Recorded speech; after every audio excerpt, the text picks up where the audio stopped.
Consentimiento informado en investigación. Su importancia.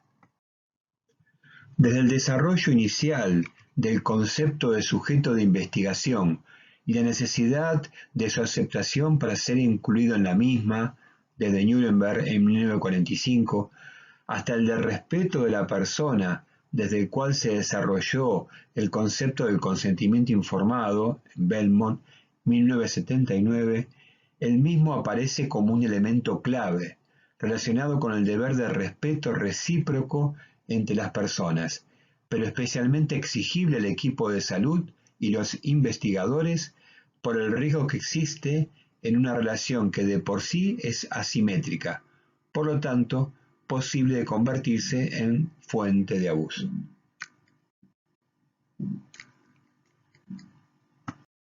El aumento exponencial de la investigación biomédica es el contexto donde se evidencia la importancia del conocimiento de este tema, ya que es la única forma de respetar adecuadamente los derechos de los sujetos que son incluidos en algún estudio de investigación.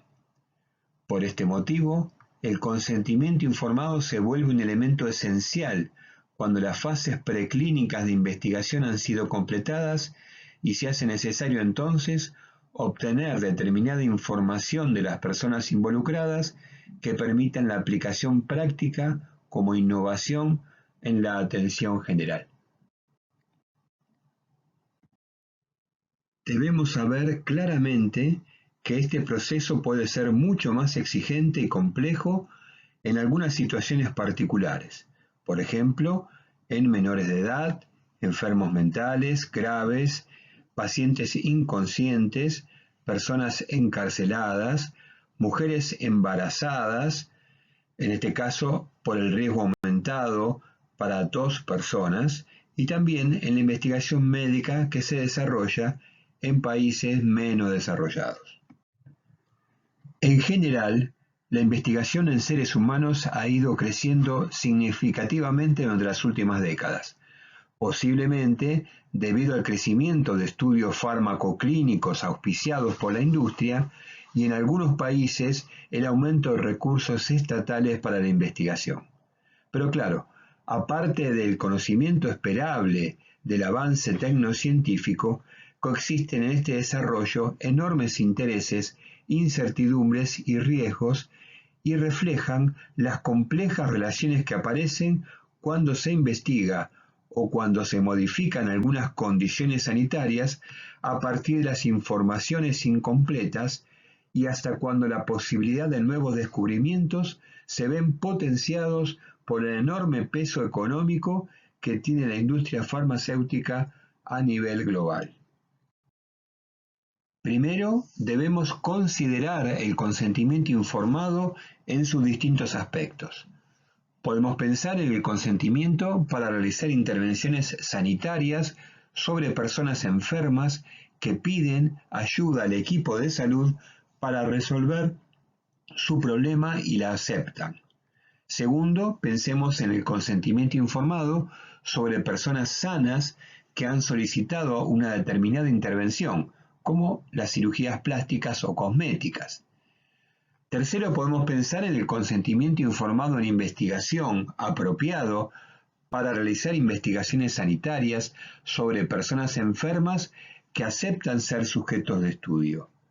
Pero también podemos pensar en el consentimiento informado en investigación sobre personas sanas que han aceptado esa condición, como los voluntarios sanos. Por último, también no nos olvidemos de reflexionar si el consentimiento informado habitual puede ser suficiente para emprender determinadas investigaciones médicas. De los puntos presentados previamente, entendemos que el consentimiento informado tradicional, propio del lenguaje bioético aplicable a las actividades médicas, se refiere claramente a la persona enferma. Habitualmente, en el consentimiento informado clásico, se mencionan tratamientos médicos o quirúrgicos, sin distinguir si se trata de tratamientos probados o en vías de comprobación, que son los propios de la investigación. Y también necesariamente deberíamos preguntarnos sobre los sujetos voluntarios sanos que participan en un estudio de investigación. Considerando la importancia de los valores involucrados en la investigación médica, como valor, validez científica, selección equitativa del sujeto de investigación, proporción favorable, riesgo y beneficio, una evaluación independiente, pensar en la integridad física y psíquica del individuo, muchas otras valores que también se involucran, no se puede entonces extrapolar tan simplemente el consentimiento informado habitual que es propio del ejercicio médico cotidiano a las intervenciones no comprobadas de carácter excepcional o experimental, porque ello sería perjudicial a los intereses del potencial sujeto de estudio, que debe ser especialmente protegido porque es la parte más vulnerable en el acuerdo de voluntades que se debe construir y demostrar para realizar investigaciones. El investigador tiene la obligación ineludible de proporcionar oportunamente información completa y comprensible, pero es inevitable que cuando se trata de intervenciones no comprobadas, nadie, ni siquiera el operador más calificado, tiene toda la información certera y comprensible para entregar al sujeto de estudio. Justamente, esa falta de información, parcial o total, es el motivo razonable que justifica investigar en humanos una evaluación o intervención potencialmente beneficiosa que todavía está en fases experimentales, y al mismo tiempo es el motivo que obliga a una especial delicadeza en el proceso de toma del consentimiento informado. La exigencia del consentimiento para intervenciones propias de la investigación no se debe entender como un sinónimo de un trámite complejo, engorroso e incomprensible.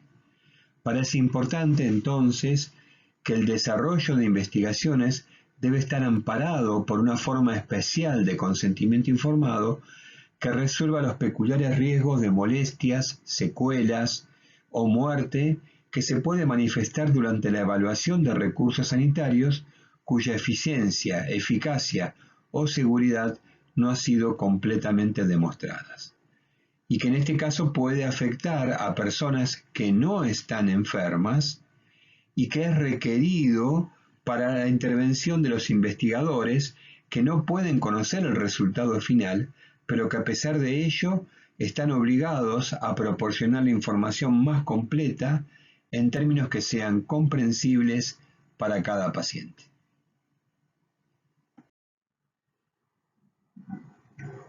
Esa información que fuimos recabando refleja el efecto de la investigación, porque toda intervención médica tiene tanto costos como riesgos, y muchos de ellos solo pueden ser expresados o estimados en términos probabilísticos, sobre todo en los beneficios y seguridad respectivamente.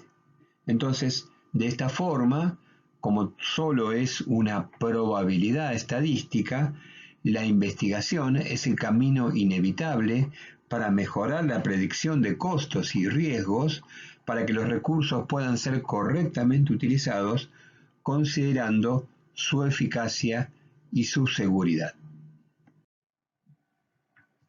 El respeto a las personas, base del modelo del consentimiento informado, requiere que se dé a los sujetos, en la medida en que sean capaces, la oportunidad de elegir. Esta oportunidad se proporciona cuando se satisfacen las normas adecuadas para obtener un consentimiento informado. De esta forma, entendemos que la importancia del consentimiento informado es indiscutible. Pero persiste la controversia sobre la naturaleza y la posibilidad de brindar un consentimiento informado, adecuado, completo y acorde a las normativas vigentes. existe un acuerdo general de que el proceso de consentimiento informado puede ser analizado comprendiendo en especial tres elementos: la información, la comprensión y la voluntad.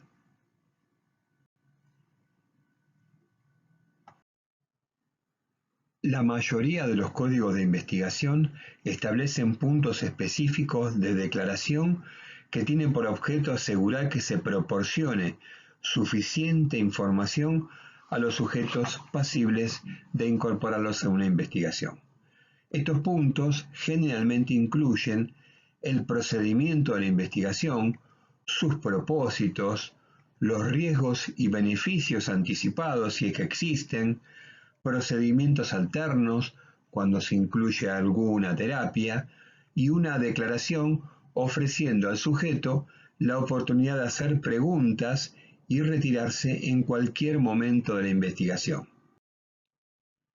Se han propuesto también otros puntos que incluyen cómo seleccionar sujetos y quién es la persona responsable de la investigación.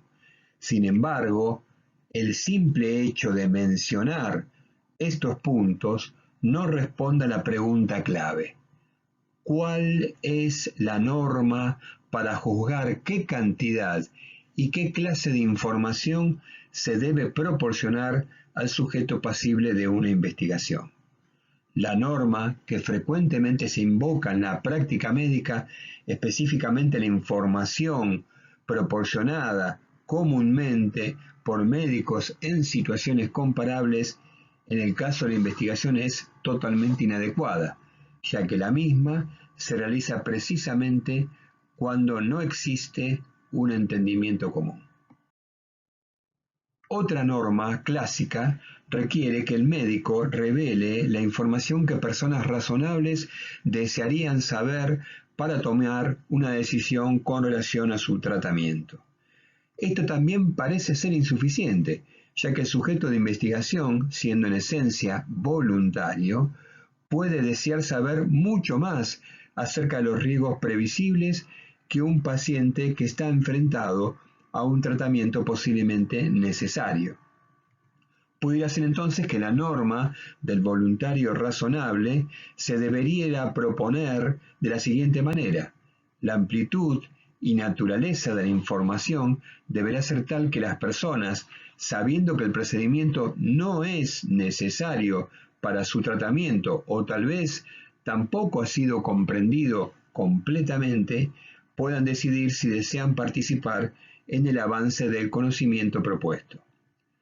Aun cuando se anticipe algún beneficio directo para ellos, los sujetos deberán entender claramente el rango y el riesgo de naturaleza voluntaria de su participación.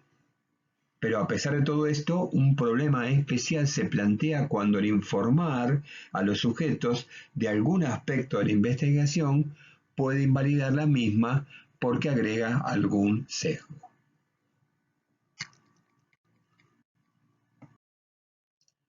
En muchos casos es suficiente indicar a los sujetos que se les invita a participar en un proyecto de investigación del cual no se revelarán algunos puntos hasta que la investigación haya concluido. En todos los casos de investigación que involucren entregar información intencionalmente incompleta, la investigación es justificada solo si es claro que la información incompleta es realmente necesaria para lograr los objetivos de la investigación. Dentro de la información retenida no existen riesgos que no sean mínimos para los sujetos, y aparte existe un plan adecuado para informar a los sujetos cuando sea apropiado y para participar los resultados de la investigación. Nunca debe retenerse la información sobre riesgos con el propósito de facilitar la cooperación de los mismos, y siempre se deben dar respuestas verdaderas a preguntas directas sobre la investigación.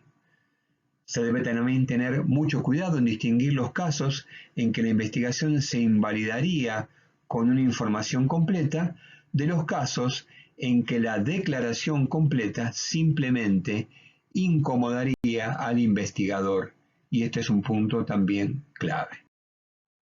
La manera y el contexto en que se entrega la información son tan importantes como la información misma.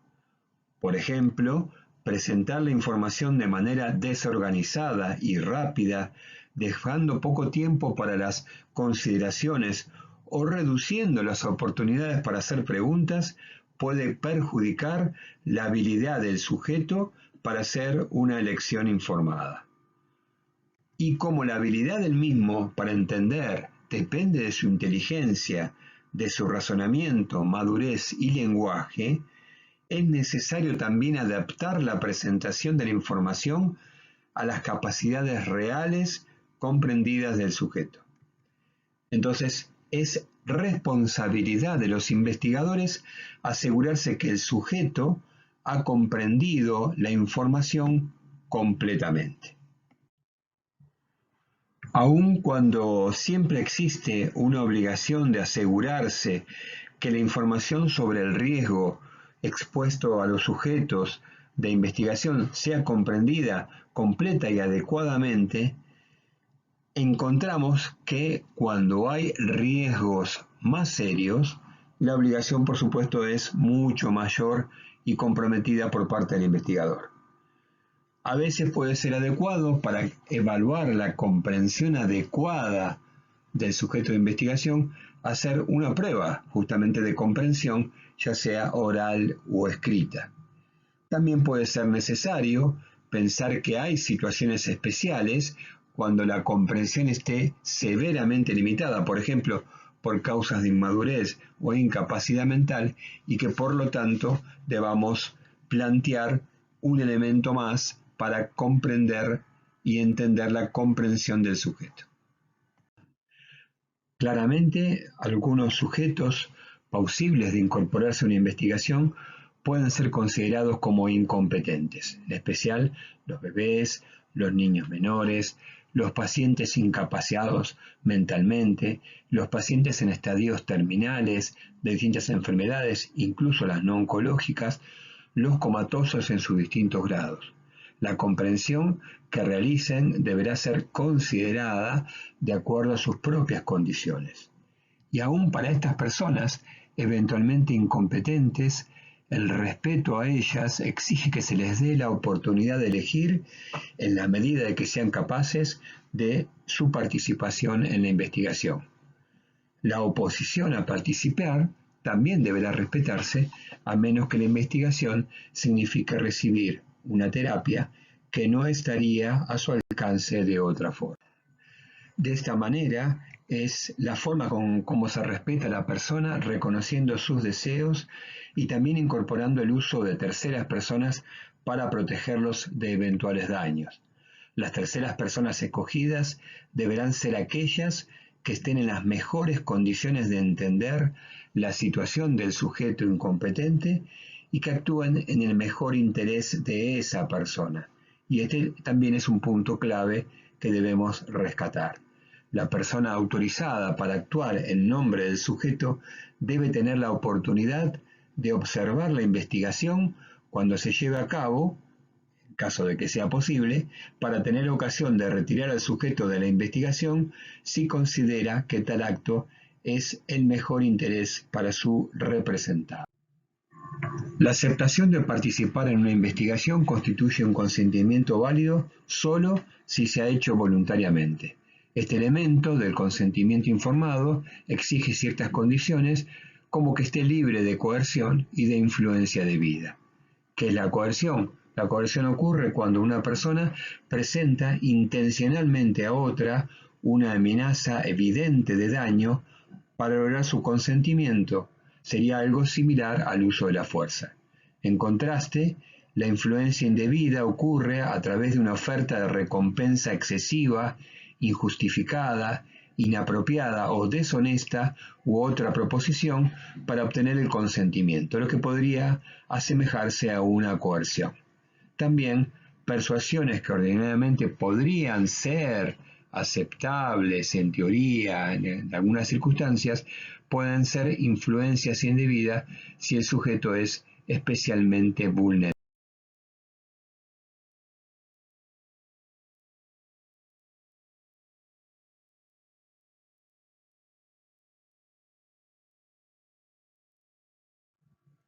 Claramente entendemos que el procedimiento de obtener el consentimiento informado en investigación no comienza ni termina con la firma del formulario respectivo, sino que debe incluir una cuidadosa explicación oral del proyecto y todo lo que significará para el participante activo voluntario.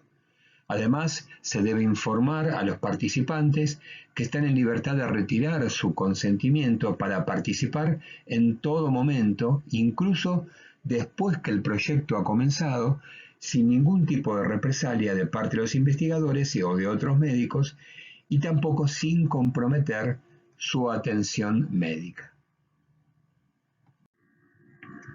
La investigación médica o biomédica se relaciona con un deber ético absoluto en la buena práctica clínica.